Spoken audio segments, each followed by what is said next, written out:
Има ли кој да ги заштити реките во регионот? По Осојница и Брегалница оддене загадена и Кочанска река. За сега неутврдена хемиска материја се влева во испустот од индустриската вода од неколку индустријски капацитети и завршува во реката. На местото подлашки пат, каде што се наоѓа една цевка која испушта некоја материја која за нас непозната.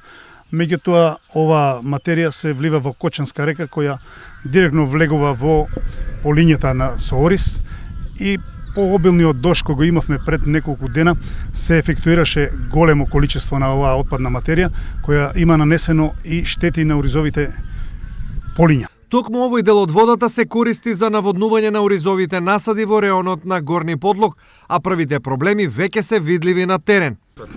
Го покрива семето, буквално го покрива семето кое е сега во фаза на ртење, не може да изрте и не може да никне, едноставно го заталожува, така се века, го таложи семето. Претходно од водостопанство реагираа и за енормно загадување на Осојница. Нечистотијата доаѓа од река Осојница, према мирисот што асоцира на отпад од фекалии, односно од некоја фарма. Само еден ден подоцна, загадувањето стигна и до Брегалница, па реагираа Штипјани.